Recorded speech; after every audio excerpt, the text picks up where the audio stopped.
नमस्कार दोस्तों, आप सभी का हार्दिक स्वागत है हमारे चैनल क्रोसेंट एस्ट्रो में। हर साल हरिताली का तीज व्रत भाद्रपद मास के शुक्ल पक्ष की तृतीय तिथि को मनाया जाता है।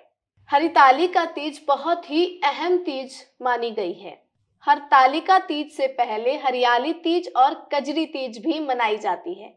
तो आइए हरतालिका तीज के बारे में आज हम चर्चा करते हैं डॉक्टर राजवीर शास्त्री जी से। शास्त्री जी, स्वागत है आपका। धन्यवाद। शास्त्री जी, हरतालिका तीज का क्या अर्थ है और ये किस देव को समर्पित है? हर प्लस में तालिका। तालिका हम अनुक्रमणिका को कहते हैं, एक पंक्ति को कहते हैं। और हर शब्द का जो अर्थ है ईश्वर से संबंध है, क्योंकि हरि हर हमेशा हम बोलते हैं जो कि विष्णु का संबंध भी माना जाता है, लेकिन मूल से जो हर शब्द ईश्वर से संबंधित है। और इस तीज को मनाने का, इस व्रत का आयोजन करने का जो संबंध है साक्षात भगवान शंकर के साथ में है, क्योंकि भगवान शंकर ने माता पार्वती के 108 जन्म के पश्चात इस दिन ही उनकी प्रेम तपस्या को सफल बनाकर अपना लिया था, इसलिए इस त्योहार का आयोजन किया जाता है। शास्त्री जी, हरितालिका तीज का शुभ मुहूर्त कब है? हरतालिका तीज का शुभ मुहूर्त 17 सितंबर 2023 प्रातः 11:08 से शुभ आरंभ होता है और अग्रिम दिन 18 सितंबर को दोपहर 12:39 तक इसकी समय अवधि रहेगी। शास्त्री जी, हरतालिका तीज और हरियाली तीज में क्या अंतर है? हरतालिका और हरियाली तीज की भी विभिन्नता मानी जाए तो दोनों तीजों का जो संबंध है श्रावण मास में आने से और इसके आगमन प्रवेश से भगवान शंकर के साथ इनका संबंध है। हर से हम इष्ट देव को याद करते हैं और हरियाली तीज का जो माध्यम है वो हमारी हरि भूमि से है। उन दिनों में श्रावण मास होने से वर्षा काल की ऋतु चलती है, पूरी धरती हरी भरी हो जाती है और हरियाली एकमात्र ऐसा संकेत वस्तु व शक्ति है जो कि भगवान शंकर का प्रिय रंग भी बताया गया है, जिसे हम ग्रीन कहते हैं।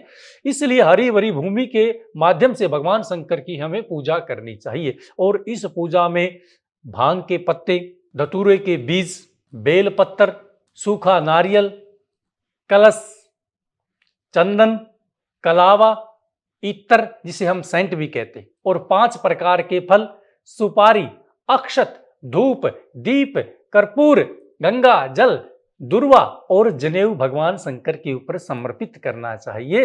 इससे शिव शंकर प्रसन्न होते हैं और हमें आशीर्वाद देते हैं। हरियाली तीज भूमि के हरी भरी से संबंध होने के कारण से उस समय में वो त्योहार विशेषकर महत्व रखता है स्त्रियों के मनोभाव से भी।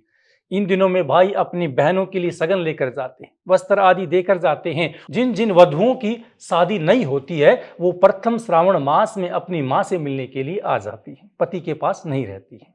ऐसा भी प्रचलन भारतवर्ष में माना गया है, जिससे स्त्रियां सजावट करती हैं, रंग बिरंगे वस्त्रों को खरीदती हैं, चूड़ियां धारण करती हैं और हाथों पर मेहंदी रचाई जाती हैं, ताकि ये त्योहार माता पार्वती के विवाह से संबंधित, उसके प्रेम तपस्या से संबंधित है। इसलिए स्त्रियों के लिए ये विशेष फलदायक होता है। इस दिन बहुत सारी स्त्रियां तो माता पार्वती भगवान शंकर का ध्यान करती हुई उपवास भी रखती है और वो उनका फलीभूत भी होता है। शास्त्री जी, हरतालिका तीज का व्रत कौन कौन रख सकता है? हरतालिका उपवास को स्त्रियां रख सकती हैं, पुरुष रख सकते हैं। छोटे जो बच्चे हैं, दूध से जिनका संबंध है, वो तो परमात्मा के गण हैं, उनके ही अधीन है, उनको इतनी ज्यादा आवश्यकता नहीं होती। यदि कोई घर में वृद्ध माता है या हमारा पिता या दादा है जिसका स्वास्थ्य ठीक नहीं रहता, उन बुजुर्गों को इस व्रत को नहीं रखना चाहिए। यद्यपि कोई स्त्री मासिक धर्म से पीड़ित है, उसे भी इस व्रत को नहीं रखना चाहिए। यद्यपि किसी पुरुष ने जनेऊ संस्कार नहीं किया है या वो मन से सात्विक नहीं है, ऐसे पुरुष को भी इस व्रत को नहीं करना चाहिए। अन्य सभी लोग बिना किसी विघ्न के इस उपवास को रख सकते हैं। प्रत्येक पल ये उनका कल्याण ही करता है और इस व्रत को रखते हुए भगवान शंकर और माता पार्वती की उपासना करें। अर्थात हमारा कहने का अभिप्राय है, आप मिट्टी की प्रतिमाएं बनाकर गणेश भगवान की, कार्तिक भगवान की और माता पार्वती की और शंकर की इन देवताओं को अपने घर के आंगन में स्थापित करें या घर के मंदिर में मिट्टी की मूर्तियों को स्थापित करें, उनकी पूजा अर्चना करें और जो जो सामग्री भगवान शंकर को प्रिय है वही हमें उनके ऊपर चढ़ानी चाहिए। इससे शिव प्रसन्न होते हैं और हमारा कल्याण करते हैं। जिस प्रकार से वेद का एक मंत्र की एक पंक्ति है, वो कहती तन्मे मन शिव संकल्प में अवस्तु, तन में मन है शिव संकल्प में वस्तु, कि जो मेरा मन है वो शिव संकल्प वाला हो जाए। यहाँ शिव का अर्थ भगवान शंकर है, लेकिन उस शिव का अर्थ क्या है ये बात जानने की बहुत ही आवश्यकता है। शिव का मतलब ही कल्याण होता है भी, वो मेरे मन से, मेरा जो मन है वो शिव संकल्प वाला हो जाए भी, मैं मन में शिव को याद करूं और वो शिव मेरा कल्याण करे। यहाँ एक तीर से दो निशान किए गए हैं। वो शिव हमारा कल्याण भी करेगा और वो कौन करेगा, वो शिव ही करेगा। इसलिए एक शब्द के माध्यम से हमारा गहरा संबंध है। इसलिए भगवान शंकर की उपासना करते हुए महामृत्युंजय मंत्र का आप जाप भी कर सकते हैं, रुद्राभिषेक भी अपने घर में करवा सकते हैं, या बुआ बहन आपके घर पर आती है उसे वस्त्र भी आप दान कर सकते हैं। इस प्रकार की क्रियाओं से ये व्रत, ये उपवास, ये त्यौहार हमारे लिए फलीभूत होता है और हमारा अनेक विधियों से कल्याण करता है। यदि किसी का विवाह नहीं होता उसको ये व्रत रखना चाहिए, अति शीघ्र उसका विवाह हो जाता है। यदि किसी बच्चे को प्रयास करने के बाद भी नौकरी नहीं मिलती है, उसके नौकरी के योग बन जाते हैं। यदि कोई आध्यात्मिक मार्ग से अपने जीवन को बदलना चाहता है, भौतिक जगत को छोड़कर ईश्वर के पास जाना चाहता है, उस मार्ग का अन्वेषण करने का जो साध्य है, जो दिन है, जो तप के लिए अति उत्तम है, ये दिन सबसे श्रेष्ठ बताया गया। इस दिन भी आप आध्यात्मिक मार्ग को अपना सकते हैं, क्योंकि मनुष्य का जो भी अपना पड़ाव है वो विभिन्न प्रकार के पहलुओं में बटा हुआ है। यदि वेद काल की बात करें, महाभारत काल की बात करें, रामायण की बात करें, वानप्रस्थ आश्रम होता था, गृहस्थ आश्रम होता था, ब्रह्मचर्य आश्रम प्रारंभ होता था। इस प्रकार से 4 आश्रमों में बटा हुआ था। परंतु मेरा व्यक्तिगत मानना भी है, यदि आप 25 वर्ष की अवस्था तक शिक्षा अध्ययन नहीं करते तो आपने कुछ नहीं किया। 25 वर्ष तक ब्रह्मचर्य का पालन करते हुए मेरे भारत वर्ष के प्रत्येक युवा को अध्ययन करना चाहिए। कहते प्रकृति के साथ कभी भी छेड़छाड़ नहीं करनी चाहिए। यदि आप प्रकृति के विरुद्ध किसी कार्य को करोगे तो उसकी हानि आपको भोगनी पड़ेगी, जिसका दृश्यमान आपके मुख से और इस समाज के अंदर दिखाई पड़ेगा। द्वितीय पहलू, यदि 25 वर्ष तक आप शिक्षा ग्रहण करते ब्रह्मचार्य के साथ, उसके बाद आपने गृहस्थ धर्म में प्रवेश करना चाहिए। और गृहस्थ धर्म का जो पड़ाव 25 वर्ष से लेकर 50 वर्ष तक आपने गृहस्थी पर पूर्ण ध्यान देना चाहिए और बहुत सारा धन अर्जित करना चाहिए, क्योंकि जो युवा अवस्था में धन को एकत्रित नहीं करते वो वृद्ध अवस्था में पीड़ित होते हैं। जो प्रभु ने आपको 25 से 50 का जो समय आपको दिया है वो आपको धन को इकट्ठा करने का समय है, अर्थात आपको दिन रात मेहनत करनी चाहिए। इससे ही आपका पुरुषार्थ फलीभूत होगा और आने वाला आपका समय कल्याणमय होगा।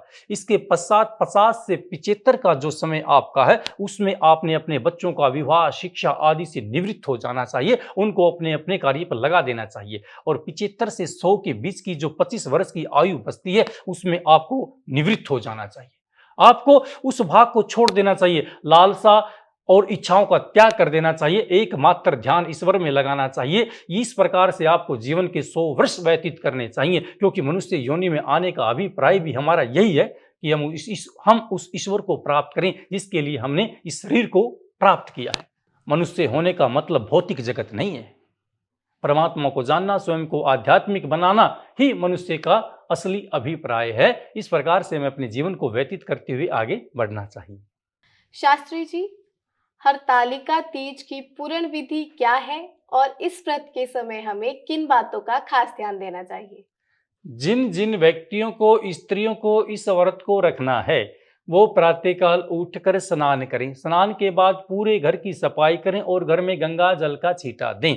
तत्पश्चात पुष्प अपने साथ में लेकर, नारियल लेकर, धूप दीप आराध्य का समान गंगा जल पास में रखकर भगवान शिव की पूजा उन्होंने करनी चाहिए। यदि आपके घर के आसपास देवालय है तो आप मंदिर में जाकर शिवलिंग की भी आराधना कर सकते हो, शिव परिवार की भी वहां पूजा कर सकते हो।